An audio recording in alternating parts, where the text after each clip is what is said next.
Hey, everybody, welcome to tonight's live. I'm Dr. Tammy, and I'm so glad you're here.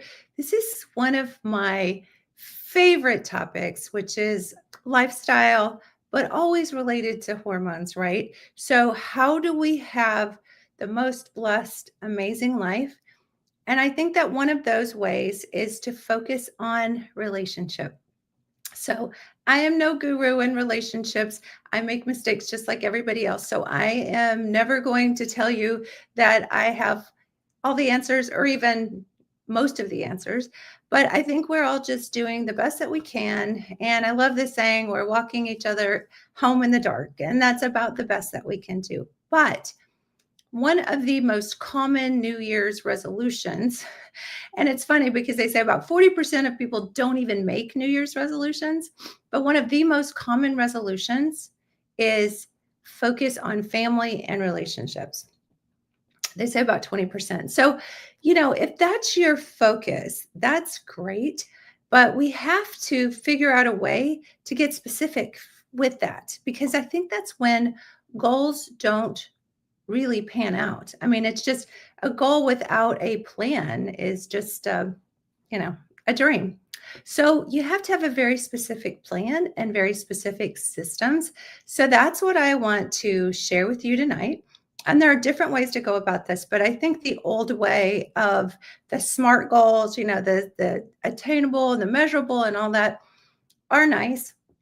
And in the business world, yes, you do have to set very specific parameters and goals for jobs that you do. But in our lives, when we are setting goals for our relationships or goals for our health or wellness or weight loss, hey, healthy gal, those are the times when we need to be a little bit more primitive brain thinking, but also a little bit more specific. So, what do I mean by that? So, I'm going to jump right into this. And everything is related to hormones.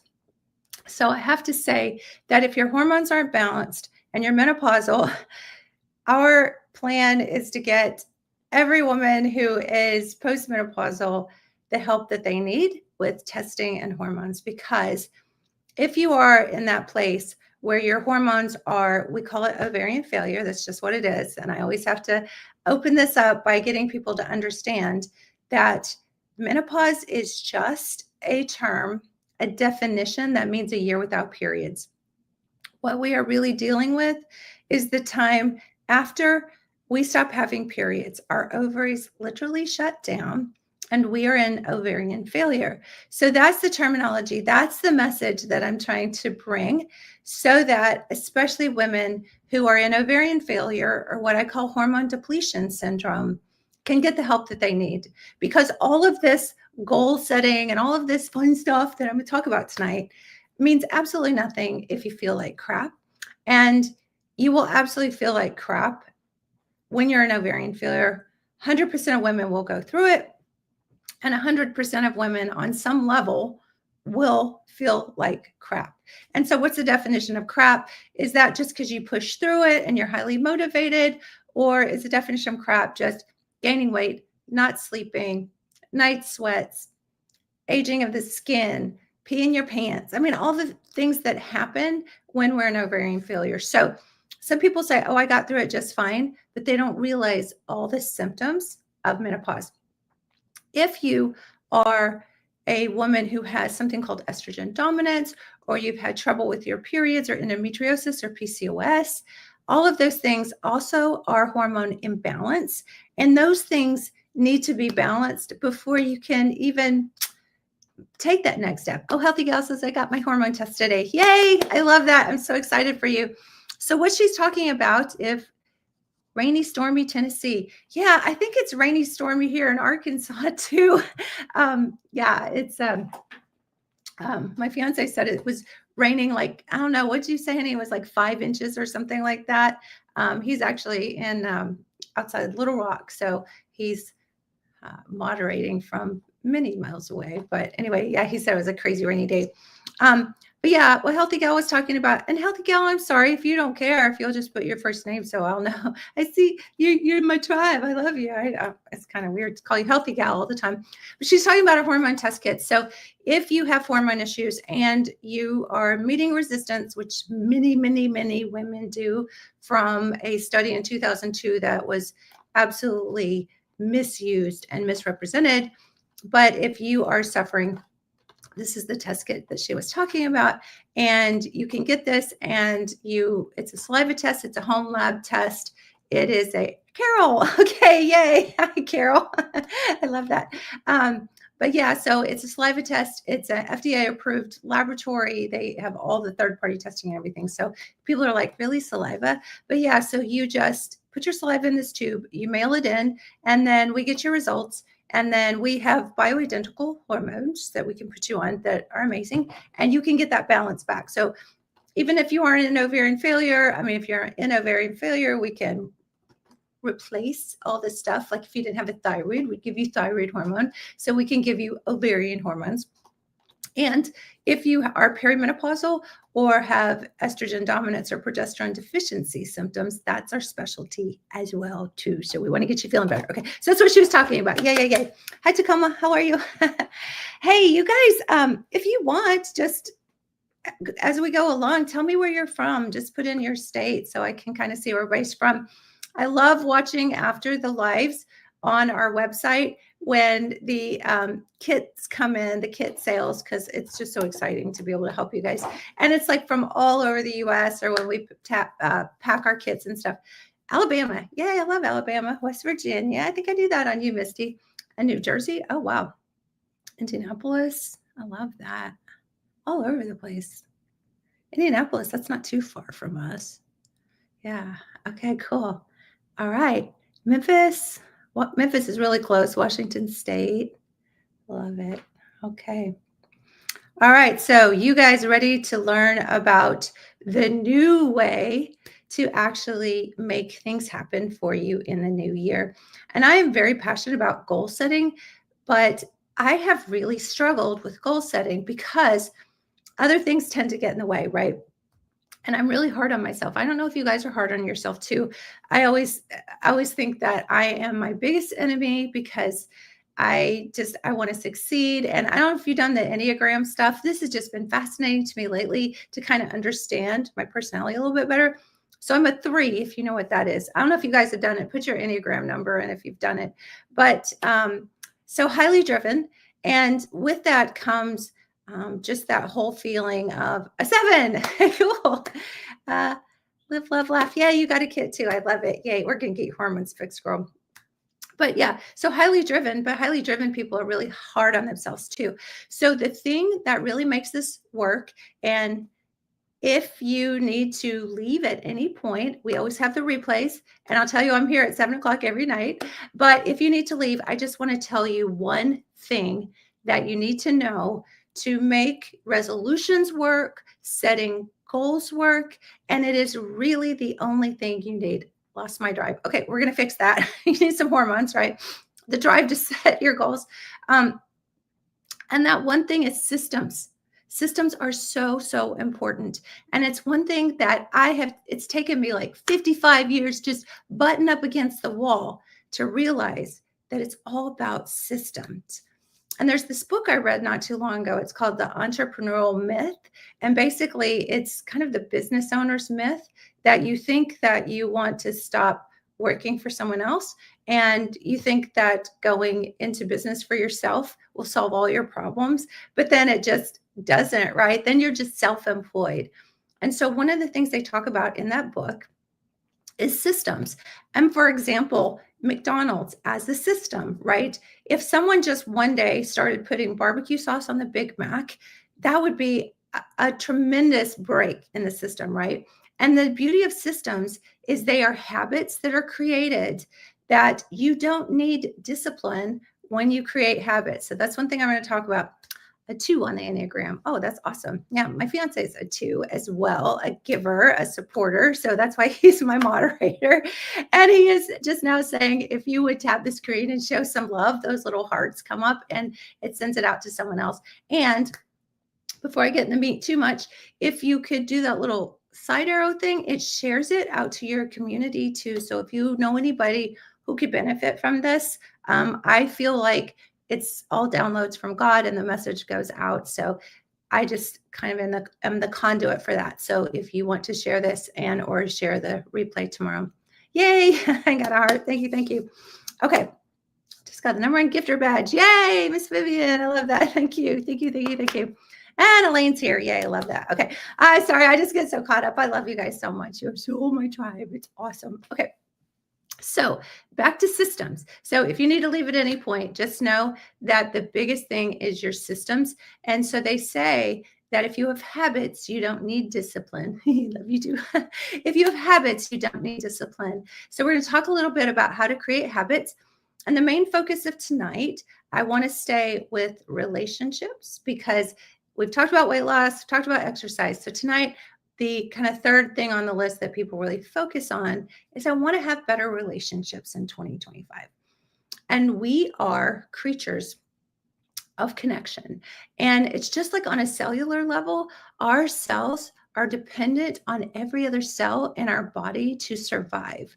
We are dependent on relationships to survive. If you have a job, you have to have an employer. If you're self-employed, you have to have employees. If you're in relationship, you have to have someone for contact. I mean, like not everybody has a spouse or, a romantic partner, but having someone in contact, whether that's your church group or it's a, organization or something, you have to have your tribe because without your tribe, you are just lost. And, even the Bible talks about we have our tribes, we have our people. So I think that is so, so important. However, I think that not everybody is taught the habits to create the foundations of a good tribe and a healthy tribe. And if we've had trauma in our life, sometimes we don't even know what healthy relationships are. So a spiritual core, yay! In our group now, the Tammy tribe. So I love it. Emotional well-being. I love that too. Okay. So systems are very, very important. And systems are essentially habits or micro habits. So I'm going to kind of jump right into this, and I have my messy board again, but I promise I'll make it all come together. And I know some of these are hard to see. This is more for me just to kind of stay on track a little bit. So you don't have to see this per se. You can kind of zoom in probably, but I just want to make sure that I stay on track with things. And if you have a notebook and a pen, and you want to take some notes, I will repost this tomorrow. But I think that some of the specifics in here could be very, very helpful. And I'm really super detail oriented. So the details are what's really important here. Okay, so I'm going to slow down every time there's something I think there's really something important. So I'm not being weird and nerdy and going, ooh. I'm really slowing down because I want you to take a minute and do this. So if you don't have time tonight, then please go back and watch the replay and do these exercises. I promise you, they're so powerful. Community is the most important aspect of the people who live. Yes, I absolutely agree. Blue zones. I love that. Okay, so we are going to go into creating a system for you. And I don't think this is anything I had ever really seen before, but this is really powerful. And so, hey, Constantina, this comes from a premise, this main part here, from a guy named Chase Hughes. So if you want to look him up, he's super cool. He actually worked, I think, like in the CIA or something. And he talks a lot about sort of brain programming and brainwashing and things like that. I'm like, yes, please brainwash me into all the cool things that I want to have in my life. So it's pretty cool. But one of the things that he describes is number one, okay, if you guys are writing this down, describe the ideal perfect outcome. So what do you want? Okay, so we're going to focus just to stay task oriented on, let's say that your resolution for the new year is to have healthier, happier, more connected, more rewarding relationships in your life. And this can be on every, Chase Hughes. I don't know if that's short for Charles or not, but it's Chase Hughes. And this could be your children. It could be even people at work. It could be your spouse, your significant other, anybody. Finish nutrition school. Oh, that's your goal. Okay. Yes, yes, yes. So you can apply this. But again, all my examples I'm going to put towards the healthy family relationships. Okay. So describe the ideal perfect outcome. So like yours finishing nutrition school could be what that looks like. What are you going to do with that when you finish nutrition school? But for family relationships, what does that look like? And a lot of things that you want are born out of things that you don't want. So if you have a relationship with, let's say, your child, and it's a troubled relationship, let's focus on what that would look like, what the perfect outcome would be. That, that because every kid grows up, right? We hope, but that they would get married and have grandbabies. And so, what is that perfect outcome for you? That you are close, that they check in on you, that you feel supported, that you can be just thrilled when you talk about them. When I talk about my son, I'm just like, oh my gosh, I just light up. So, what is that perfect outcome? So, the perfect outcome of relationship, what does that look like? Y'all are hanging out, and it's funny because sometimes what we envision like is the perfect thing really isn't. So I want you to get specific because you have all these visions that you're going to the park and you're playing with your child and everything's great, but that's not really realistic, right? I mean, it's like you have to put the time in to create the relationships with little micro habits because realistically, if you say, yeah, we're going to go hang out in the park and no electronics and it's just going to be every day is going to be like all puppy dogs. And I mean, that's just probably not very realistic, especially if you have a strained relationship right now. So, what does that perfect outcome look like? Okay. Specific future projections. Okay. Number two is okay. This is the really important part. So, what I said is what you want is sometimes born out of what you don't want. So, if you have a relationship, if you have a spouse or start dating again, okay, well, some of these things will probably help you. You can project that image of what that looks like. Make your list of the perfect guy. That's your outcome, right? Make your list of what that relationship feels like. And if you've had bad relationships in the past, you've got your list. I mean, it's like the contrast of what you don't want to what you want, right? Okay. And this one is the hard one. It's described the least desired outcome. So, if nothing else changes, okay, so this is all about setting your resolutions or your intentions for 2025. If nothing else changes, what does that look like? And that's the really hard thing to sit and write. And I tell my patients in clinic sometimes, and in fact, this is a sales technique that I learned years ago. And to me, sales are just service, and you have something that you can offer. And so I just put that out there. I tell people, I'm like, if what I have can help you, that's wonderful. So I'm not salesy at all. I'm just like, I do this thing and I believe in it. And if you want to try it and you believe in it too, that's a match. But one of the things you can do in sales is future project for people. And so you can say, if you do nothing different, what is next year going to look like? And I could even say that to you. I can even be a little salesy, but I could say, if you don't get your hormones checked, if you don't get your hormones balanced, if you, keep like gaining weight, what is that going to do for your health? If I said, if you keep having not sleeping well and night sweats, what is that doing to your quality of life? If you're grumpy all the time, if you don't feel good, what does that look like, right? So future projecting can be super helpful just to think, oh my gosh, what if I don't do anything different?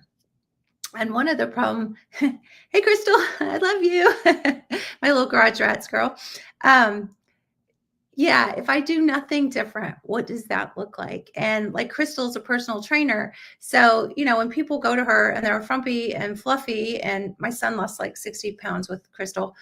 But, what did the future look like for him? We actually did his blood work and his insulin levels were elevated. I didn't realize that he had gotten so overweight because it's just like, you're just with them every day. And then one day you look up and you're like, oh my gosh, the sodas and the video games just caught up with you. And it's like happening right under my nose. And I'm the wellness girl, right? So So absolutely future project. Are you going to have diabetes? Are you going to have a divorce? Are you going to have whatever, whatever the consequences of not making these changes. So even if you're not making resolutions, then these changes, we're all about making changes and the power in that.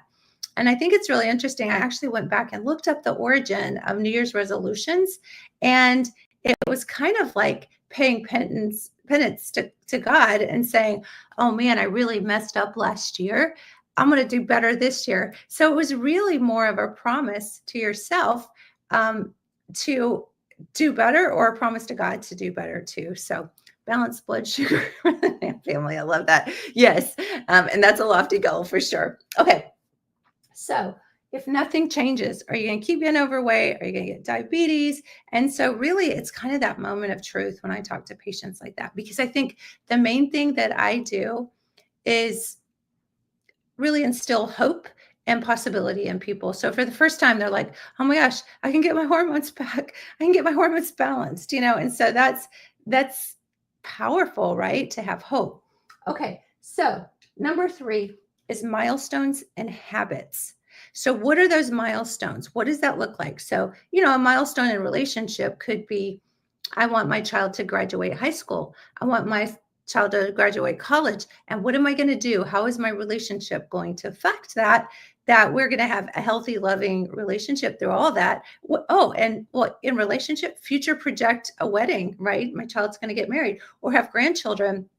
And I want to be so close and connected to them that they want me to be a part of that. And I want to be a part of that. My child's 9, has gained weight. I've been trying to encourage him to eat better. You know what, Jennifer? One of the best things I did, and Crystal's on, she's our graduates girl. One of the best things that I did was get him a trainer. Not letting a kid go to a party tonight. It's okay, because I'm going to talk about boundaries here in a minute too. So you do what you need to do. It's okay. But yeah, so I showed him his blood work. So blood work can be really helpful. And I showed him how high his insulin level was. And it freaked him out. And I said, if you don't quit the sodas, you are going to be a diabetic before you know it, sticking your finger with a needle. And that really impacted him. So he gave up sodas. And then the next thing was, he had someone besides me having to be a mean mom all the time and say, don't do this, don't do that. And he had someone to be accountable to. And Crystal's absolutely gorgeous. And so it didn't hurt the teenage boy, had a beautiful girl to be accountable to. So I got to be a mean mom. You got to be the mean mom for me. Thank you. I appreciate that. Okay. So number 3 is milestones and habits. And I love this. There's another book. It's called Atomic Habits, and it's by James Clear, and really good premises. I mean, it's so intense. I mean, it was a game changer. So when I say game changer, it was like really, truly the pieces as I saw it. And it was funny because people kept sending me these messages that you should look at this book. You should watch this guy's videos, and it was just like, okay, after the 3rd time somebody said something, I'm like, that's when I think God's hit me over the head, okay, that's the time I need to stop and look at that. But anyway, what he talks about is your beliefs. What do I mean by that? Who do you believe yourself to be? Because the energy that you create is everything. So if you believe yourself to be someone who doesn't really follow through with things, if you believe that you're never going to be, thin and fit or have muscle tone. I have patients all the time tell me that. They're like, I'm just trying to feel better. I don't have to be thin and skinny and pretty. I just want to sleep through the night. I'm like, no, I want you, because the only way this will work is you to envision the best you. And I think that, not to be preachy, but I think this is fascinating. The whole Jesus thing, right? The way Jesus was able to heal was because he saw you whole. And you can't see it for yourself. Always you have these visions of what you could be, or you have these visions of what you're going to be if you don't make some changes. But that true miraculous piece to you is when you can actually step into what that person looks like. So I'm going to go through some steps to help you do that, because I know that seems like a stretch, that you could envision that you are whatever your goal is. Or if you have kids who aren't talking to you or on drugs, to envision being that person that has that healthy relationship That seems like a really big stretch, but you're going to have to do it. You're going to have to do it to step into it. And it all happens in your brain first.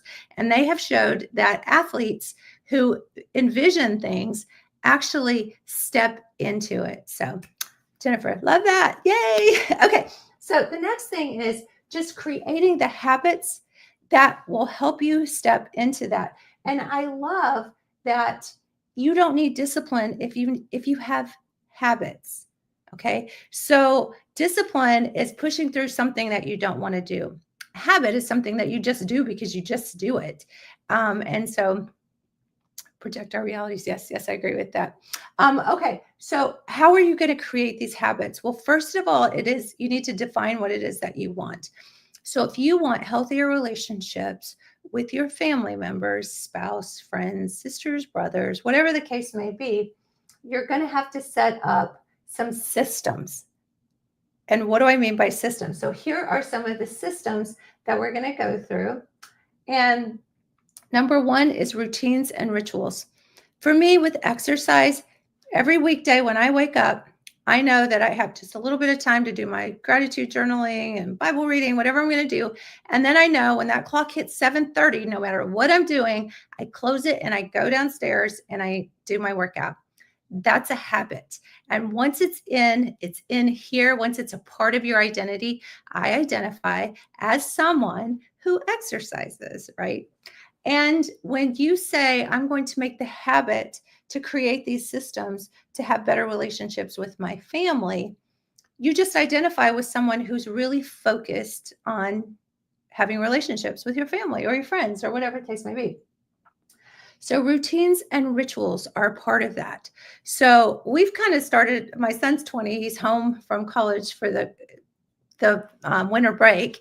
And we kind of started this thing after we finish our lives at night. We usually go upstairs and have a bowl of cereal with rice milk, of course, and gluten free, all the things. But that's sort of this ritual that we've just recently started. And I love that. We used to always have the ritual of, I get up and we'd spend a few minutes in the morning before he would go to school. And we just kind of talk about our intentions for the day, right? And so having those little rituals are super important. Check-ins.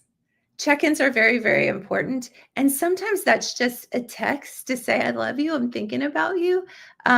With my fiance, it's like if we get busy during the day, just ILY, or I think that's short for I love you. He knows much more abbreviations than I do. But it's like you just get that and you're like, oh, I feel so connected. And if you don't get that, you feel really disconnected. You're like, oh my gosh, am I not important? And you go to that dark place, right? But just those little check-ins. So I'll text my son when he's at school to say I love you, or hope you're having a good day, something like that. So that's such an easy thing to do. It takes 2 seconds. And celebrate the relationship. Sometimes it's funny. Sometimes, like when my son was little, or I'd be like, "We're gonna go celebrate tonight." He'd be like, "What are we gonna celebrate?" And I'd say, "Us."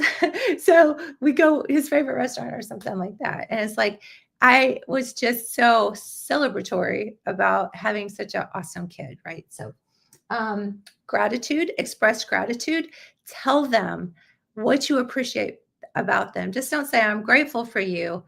I love it when you fill in the blanks. So I tell them, I love it when you take the time to get me a birthday gift or a Christmas gift. That means so much to me. And then every year, after I trained him that way, he does it, and I don't even have to tell him anymore. But, I wanted to train him so when he has a wife someday, that he would be really set up to know how to be in a relationship. And oftentimes we need to be trained to be in a relationship, because if we came from dysfunctional families or something like that, we just don't know, right? So, gratitude, tech-free zones. I mean, this is like when I was a kid, I don't know, you guys can put in the chat if you are I think I'm a Gen Z. Anyways, born in 69. We were the generation that played on playgrounds with the hot slides, metal slides that you stuck to. We didn't have seat belts, and we stayed out all night. And like that was just the generation, right? And so nobody was really, we had to forge our own relationships. We had to figure it out. My parents weren't around, they were working a lot. And so nobody really taught me how to be in a healthy relationship, and being that I never saw my parents that much, it's just like, and then when they were home, they were exhausted and it was like, go play outside. Nowadays, we stick them on tech, right? And I'm not sure that it's better or worse because we just kind of went and wandered, the town. I don't know how safe that was. But, this whole tech thing has become so much. And I look around in restaurants and all I see is people on their cell phones, and they're not even interacting. And so we have a rule in my relationships that when we're at dinner, the phones don't come out. If you want to be on your phone, then let's not waste the time and the money to go have a dinner, right? And there are times when things come up. I mean, I'm a concierge doctor, so I have patients texting me. So sometimes it's hard for me to go too long without checking, just because. And it's not that anybody has hormone emergencies or anything, but it's like the longer I go, the more the text messages build up on me. So I get it that sometimes it's okay to check, but you can also do this thing. And I'm not sure exactly how to do it, but I think my son helped me set this up, that in my favorites, in my emergency contacts, that I can put my phone away. And I know that if he needs me, that's going to go through. So I don't have to worry, and he's 20 now, so it's no big deal. But, especially when your kids are little or work or something like that, if they need to get through to you, you can still turn your phone off and not have to worry about that. So just some little tips and tricks there. Say, I love you. And if you came from a household where you don't say, I love you a lot, and you've moved into that, it can feel really awkward.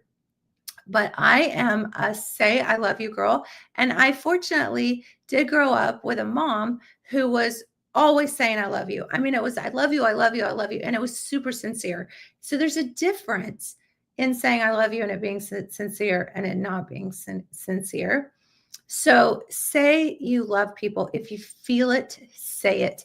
And I say it to all my friends, and sometimes it's like awkward for them. And I try to be mindful of that. But you know what? I love them and I'm going to say it and I want them to know. And okay, if nobody's told you guys they love you today, I love you and I mean it. And I love to be able to say I love you. And if someone is offended by it, that sends a strong message to me. And then I either say, well, they don't know how to receive that, or then I just kind of back off and I'm like, I thought you were my tribe, but maybe you're not. So I never hold back. I love you. So anyway, I hope if you're not a regular, I love you. Oh, Lane, I love you back. I hope if you're not a regular sayer of it, that you become that. And I have so many people that I know that said when they were kids that they never said it. And then later their parents would say, well, I did. But that's not the same thing. It's just not. But it has to be sincerely said, right?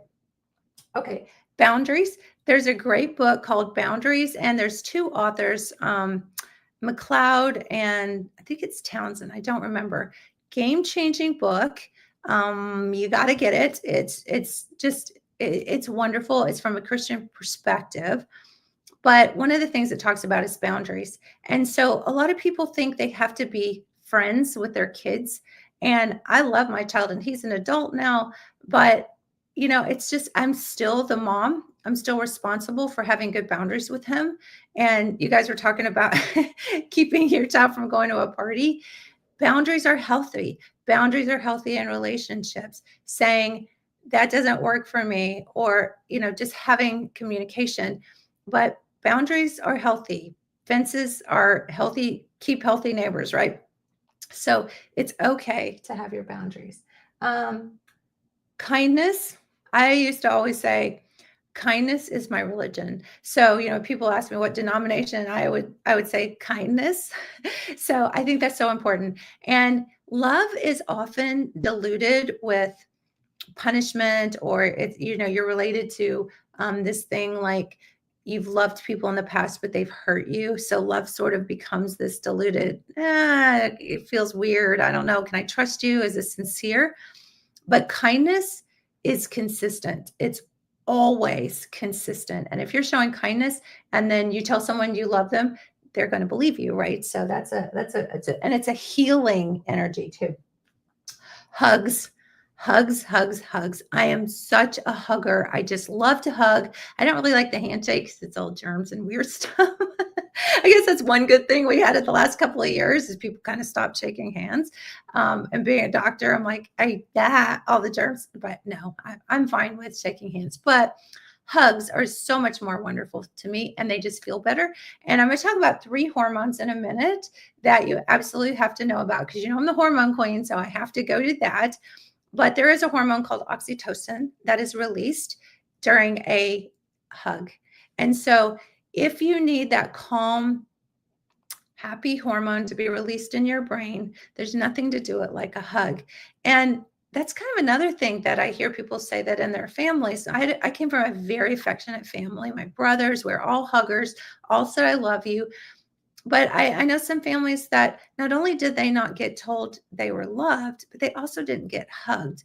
And that touch is so important. And I think that teaches you how to hug. So if you haven't really had that in your life, that might be something that you have to sort of learn and you kind of fake it till you make it kind of thing. Of course, you want it to be sincere and appropriate, right? You don't just hug some stranger, although I think I have before. I'm like, you are so awesome.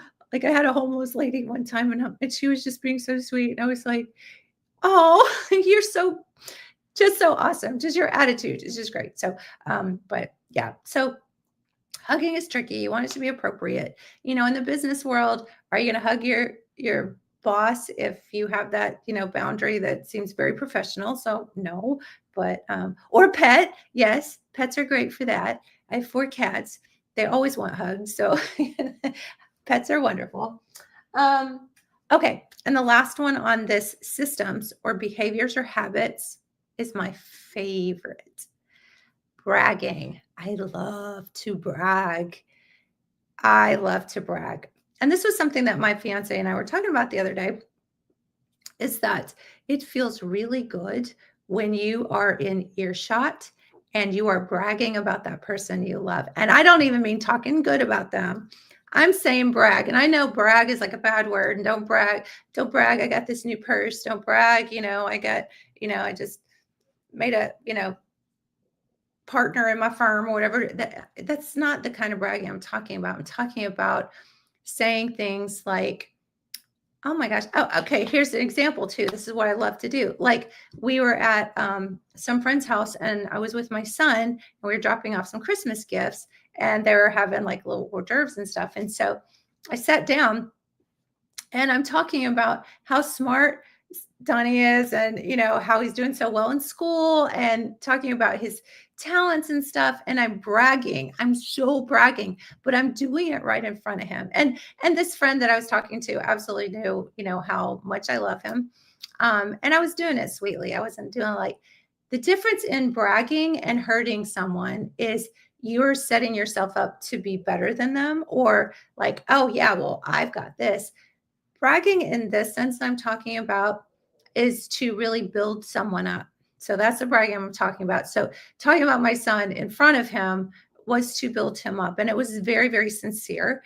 And finally, I just kind of joked, I'm sorry, honey, I know you're sitting right here. And he's like, yeah, I'm sitting right here. So don't make them uncomfortable. But, so it's like my fiance was cleaning up Christmas lunch and like, I kind of missed the opportunity to say, oh my God, oh my gosh, like, look at him. Like, oh, who doesn't want a man that's, clean to the kitchen and cooking and everything. So we do miss those opportunities sometimes. So it's a little bit of growth that we can have. So bragging. So this is all about connection, communication, and consistency. You have to keep the consistency. You have to keep doing it. It's not a one and done thing. So if you want to have a really good relationship, you have to keep it consistent. Okay. So I know we are getting close to the end. So I have to skip to hormones pretty quickly, but I do want to just go through just a couple of other things. And I did say habits don't need discipline. So if you create these habits and you're focusing on the person that you envision yourself to be, it's very important. But the last thing I want to put in here is that bad habits and behaviors are the undesired outcomes. So one of the things on this little square that I want you to write down as well, what are the bad habits that you have that could be interfering with what you want to achieve? And that's not an easy list to make.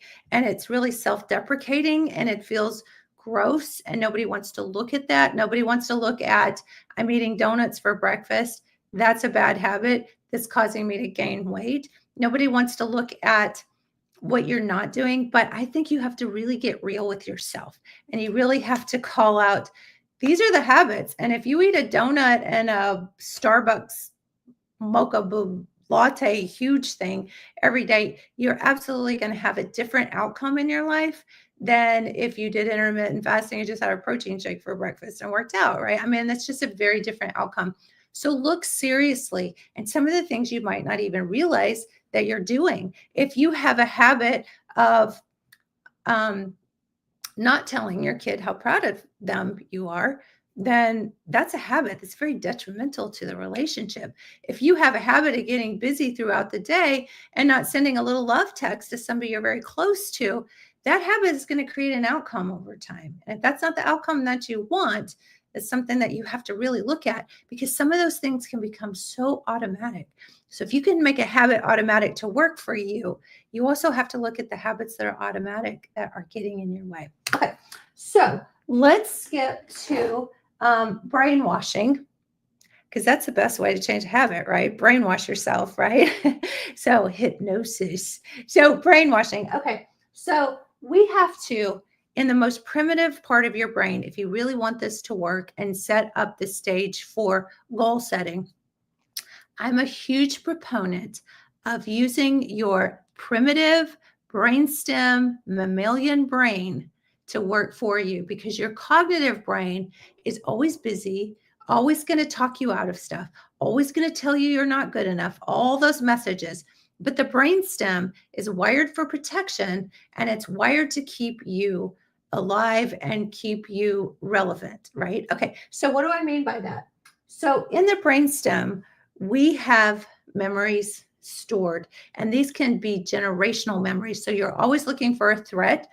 And so that is part of your autonomic nervous system. You drive to work, you don't remember all the things you saw, but you know that you got to work, right? So, what are all those things in between that were automatic? And so, imagery, vision boards, so important. You have to be able to see it because remember a while ago when I said your beliefs about who you are, if you can't see it, you can't step into it. So, how do you see it if you don't have the private jet, or how do you see it if you don't have the healthy relationship with your kids? Well, you have to be able to envision what that looks like. And so for your family, what you could do on your vision board, and what's a vision board? Basically just a piece of paper if you want to put pictures on it that you can really see.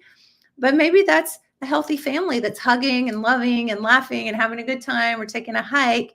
And that's really where you put yourself. Or maybe you take a picture from your past when you had a good relationship with your kid, or you're happy, or you had a healthy relationship, and then put that, even though it's from the past, you can still put it in your future for your vision.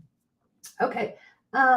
Repetition, very important that you keep thinking about that. That's why you put vision boards in front of you. Authority, tribe support. So our tribe, right? And having somebody who believes in you, who doesn't think that's a crazy idea. And I do think you have to be careful who you tell your dreams and goals to, because if it's not their dream or goal, they're not going to understand it. So, okay. Emotions, attach yourself to your future self and feel that feeling. And then, this is a really good one. I read about this one. There's this app, vision board. Yes. There's this app, and you probably just Google it and find one, but it makes you your old self. It like takes your features and it projects you being older. Have you guys seen that? I actually did that and took a picture, and it's on my phone, and I wouldn't want anybody to see it because it's absolutely icky. And, at the time I thought that's very powerful because it's like, those exercises where you write your own obituary and you start thinking, how do I want to go down before the last breath? And so really putting that into perspective. And I heard this saying one time, it was like, imagine 70 pennies. And now some people do live past 70, but a lot of people, 70 is like, a good goal to live towards. But that's 70 birthdays, 70 Christmases, 70, anniversaries, whatever. And so, like, I'm 55. So, like, I don't have as many pennies in my hand anymore.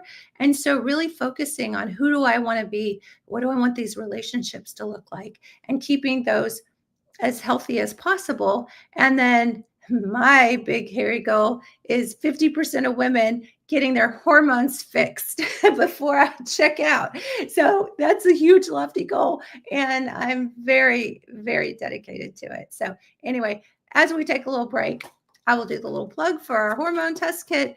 Get your hormones tested, hormonebliss.com, and let's get you on some hormones and get you feeling better. So I had to put that plug in because if that's my lofty goal, I have to put it out there. So in some way, when you have a goal that you're working towards, don't be afraid to say it. Don't be afraid to live it. Longer than 70. Yes, yes.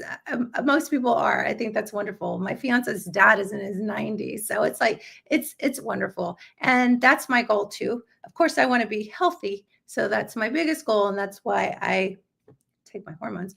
But, but yeah, so yeah, I think that's wonderful. So we want long, healthy lives. Okay. So hormones. Hormones are very important. So when we are training our brain, the chemicals in the brain are extremely, extremely important. Fit girl, do you need to fast before you take your test? No, you don't. But you don't drink anything the morning of. You can have a couple sips of water. Oh, sorry, that's the test kit. I'm holding the hormones. So important. But yeah, so it's a tube. Where's my tube? It's just a little tube, and you just don't eat before you spit in the tube. Just maybe so you don't get chunks or something in there. I mean, so gross. I'm so sorry. But if you do have trouble with saliva or making saliva, a lot of times a little trick is to imagine a lemon, and that will make you make more saliva, or imagine like those Sour Patch Kids or something like that, or Pop Rocks. Don't eat those, but just think about that because your brain's very powerful. So yeah. So, but if you have problems with that, you can always reach out at info@hormonebliss.com, and we can do a blood test or a blood spot test too that you can still get at home. But the saliva is super easy. The reason I like the saliva test kit the most is because when you do topical bioidenticals, it's a really good measurement of what's in the cell. So it's great. And it does estrogen, progesterone, and testosterone. So we can do more testing. We can do urine tests and test multiple metabolites and adrenals and things like that. But this is a really good place to start. So this is what I love. And with our program, I thought about doing consults with people first and then doing testing. But to me, it's so valuable when somebody can see how out of whack they are, because then it really helps them, first of all, not feel like gaslighted, like nobody's listening to them, but also just because they can see what needs to happen. And our program is completely customized. So we look at your hormones and then work with you until we get it right. And most of the time, with all my protocols over the years, almost 25 years, we get it right out of the gate, because it's based on also your symptoms. When you fill out your symptom panel, a lot of people don't realize the symptoms that are related with ovarian failure, which is what happens after menopause to 100% of women. But things like frozen shoulder and incontinence, puffy eyes, water retention, cholesterol changes, bone loss, memory problems, brain fog, weight gain, all the things. So we do that. We put that together, and then we make a plan, and then get you on hormones and get you feeling better. Because this is where this comes in your brain training. If your brain chemistry is not right, none of this will work, which is so, so powerful. Do a hormone test if you're taking HRT.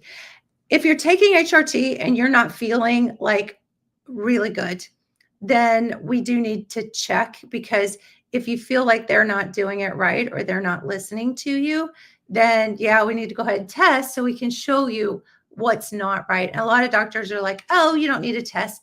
That is nuts. That is like if you didn't have a thyroid and they were just going to put you on thyroid hormone, and they're like, we don't need to test. I mean, that is nuts. And there's so many doctors out there in the hormone space that are saying that, and maybe that's the way they do it, and maybe that works fine for them. So beneficial if you're taking HRT. Yeah. So if you want us to help you with that, I would definitely start with the kit. And then on the questionnaire, it tells you can put never tested, just prescribed. I know that's crazy. Like, would they do that to you for your thyroid? But after menopause, when you are in hormone depletion and ovarian failure, it's like, why wouldn't you want a baseline? Because everybody's different, right? But yeah, so yeah, if you're having challenges and it's not as good as it could be and you want it awesome, then we can absolutely help. So yeah, there's that thing. Oh. And we have our New Year's special going on, because for 2025, I want you guys feeling amazing. So it is $129, and the test is normally $299. So yeah, so it's like just a little over $100, which the test, if you could get your doctor to do it, would probably be like $400 or $500 at Quest or something like that. So for like $100, you can get your test done, and the turnaround time is really good. It only takes like a week. And then our hormone experts, and it's all included. It's free shipping, everything. So when I say one was it 129? Yeah, all that's included in it. So we get on the phone, and there's no pressure. If what they tell you sounds good and the protocols and plans, then we get you on some bioidenticals. But there's no obligation past that point. So we really just want to give you a plan and tell you where you're at. So that can be super helpful. So getting your brain chemistry right is very, very important. And then part of the brainwashing when we're talking about getting your chemistry right is focus, emotion, agitation, and novelty. So you have to have some desire and some novel thing. Like when I was talking about you're driving to work, like you're on autopilot. So some novelty with your goals. So you have to create some new rituals, some new parts of your relationship. So like that thing with the cereal after our lives was just kind of something that came up, So it's like, sometimes they come out of the funniest little places. Like with my fiance, we like to watch Dateline on Friday nights. It's just those bonding things, and it becomes that ritual or that habit. So, just if you can just step into something and you're like, oh, this feels good. Maybe that's one of those things that becomes that habit or that ritual. Okay. And then hormones, of course.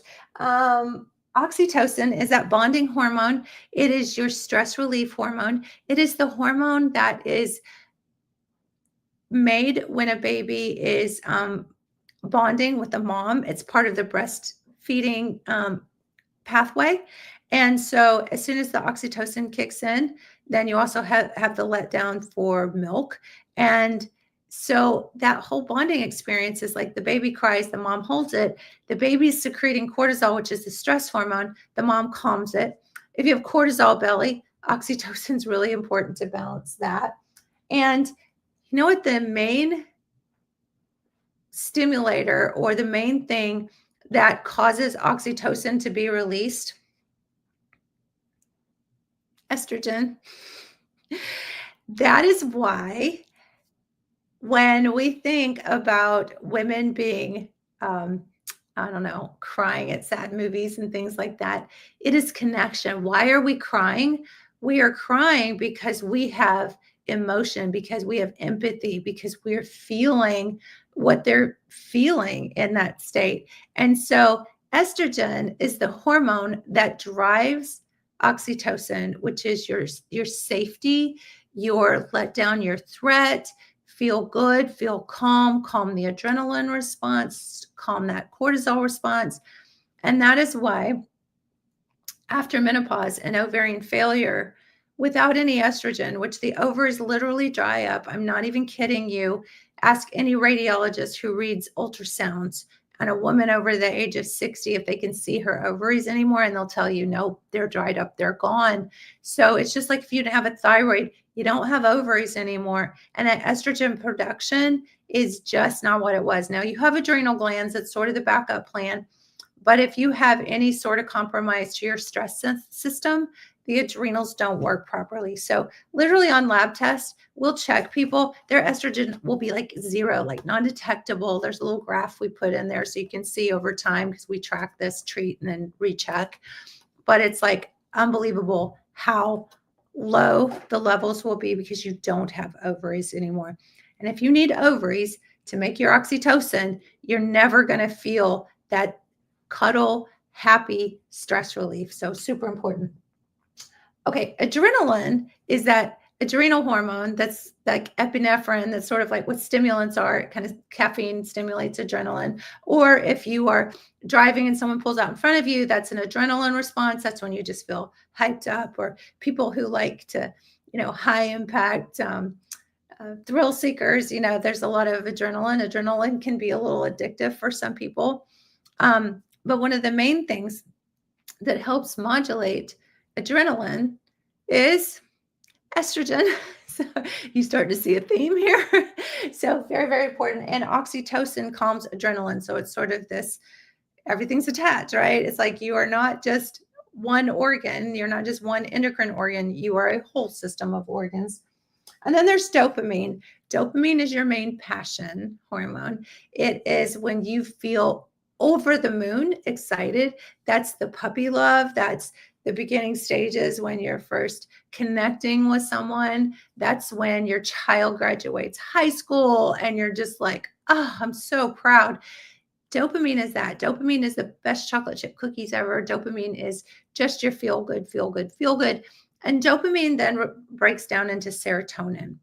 And a little plug for the gut, almost 90% of your serotonin, which is your happy, I feel so good hormone, is the byproduct of the breakdown of dopamine. And some people genetically break their dopamine down into adrenaline. So I know that's a whole complicated genetics discussion, but the main thing that you have to calm that dopamine response and to keep more serotonin around is estrogen. So anyway, go where you want with the estrogen conversation. I'm here every night at 7. And most of the time I start out, I had so much to go through tonight, but most of the time I start out with trying to demystify or myth bust estrogen, because what you know about it, if you don't know, haven't followed me or follow people who really specialize in this space, could absolutely ruin your life, but also kill you, because you need to know about the protective effects of the right kinds of ovarian hormones. And if it's done right, it can save your life too. And all sorts of things like breast cancer, ovarian cancer. You really need to understand hormone balance, because it is, it's your life, right? I mean, you've been lied to, and I hate that. And so that's part of my mission too, is to change the conversation around all of that and to empower you guys. Okay, so dopamine, again, is made through passion and repetition. So being passionate about this and then staying with it as well. Okay, so that's what I have. Hope this is helpful. And the main thing that I said, that if anybody had to leave early tonight, was to really just focus on where you're going to be in a year if you don't change anything. And that is really one of the best motivators. You're either motivated by fear or passion. So, if you just can't get to that point where you're just real excited about making changes in areas that you need to, just think about where you're going to be or what that looks like if you were to. That's another little fun, not so fun, but exercise is to write your obituary and think about where you're at. Oh, you're so welcome, Elaine. I love you guys so much. I love you. I love you. I love you. I'm not afraid to say it. And so get your test kit and just chat with our experts, and we can get you feeling better. And it is unlimited support from our experts. It's not just like you get a prescription and you're done. Really, it's all about the support and supporting you. And we tell you we love you and want you to feel better. And we want to get you on some hormones, and we want to do it safely and help you understand the protective benefits and the truth. Okay, so that's it. They're going to kick me off here anyway, and I'm going to go eat some cereal with my baby. And I love you very much, and I'll see you tomorrow. I'm here every night at 7, so see you then.